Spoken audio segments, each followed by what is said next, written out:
Well, joining us now to digest this is the royal commentator, Richard Fitzwilliams.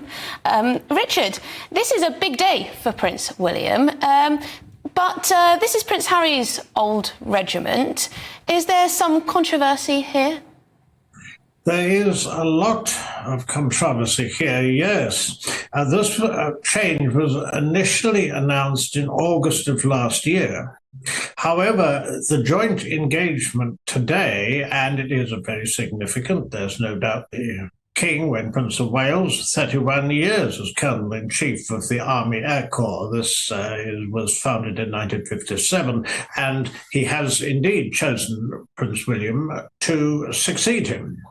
However, the engagement itself was arranged just about a week ago, last Tuesday to be precise. As we all remember, Prince Harry came to Britain, and a statement was put out by his spokesperson that the King, who, as we know, is suffering from cancer and receiving treatment, was too busy to meet him, or words to that effect.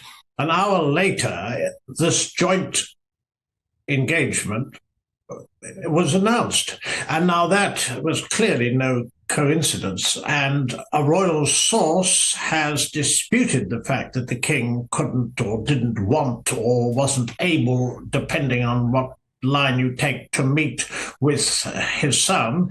The whole thing is rather extraordinary, but there's absolutely no doubt that Prince William is someone who has very considerable experience of flying. He was with the RAF Search and Rescue in Wales, and then subsequently the East Anglian Air Ambulance, so as a rescue service from 2015 to 17. So there is no question this is in good hands, but controversial.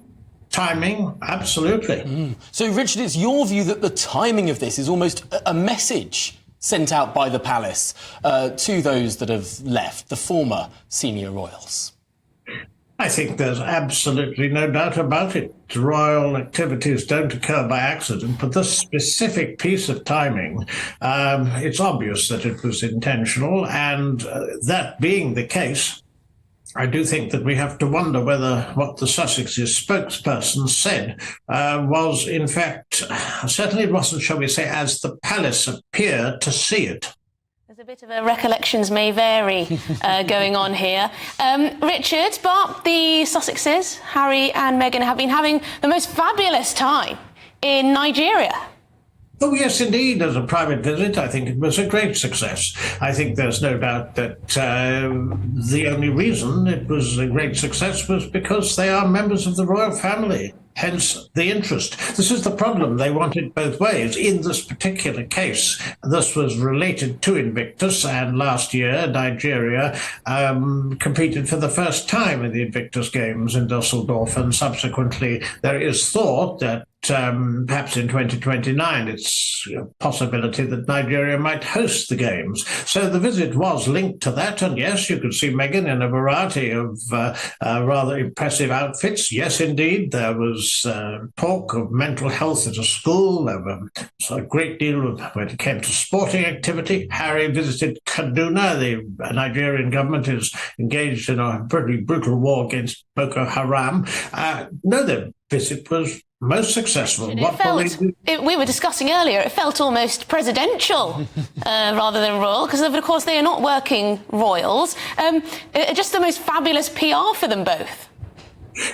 In the sense that it was the first time they've done this ever since briefly being in Jamaica. And remember, that was quite controversial too, because Jamaica is moving towards a republic, but it has to have a referendum first. That was for a film premiere. But this was a 3-day visit. And yes, it was very much in the, what you can say, royal or presidential mode, and the way the individual events were chosen. And of course, there was one where Meghan, she's a great feminist, talking about women achieving their full potential. Should remember that it's Queen Camilla, of course, who's championing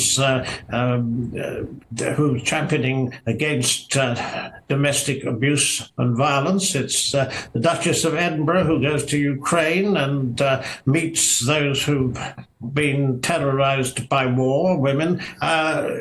Meghan talks, she perhaps doesn't do that much, but equally, as you say, it was indeed colourful. So we'll have to wait and see what they do next. They are unpredictable. They always have been. It'll be interesting. Meghan's American Riviera Orchard, rather a ponderous title, I thought, but that's her lifestyle was. And then, of course, her Netflix programme. Richard, have you not been sent any jam? You not been sent any jam to share on your Instagram? I'm rather hurt now. You mention it, and I haven't. Perhaps it hasn't yet arrived. I think Surely it's in the post. Surely. Must be. 50 pots of jam, I think, something like that, were sent. But the odd thing was they didn't get many A-list endorsements. Make of that what you will.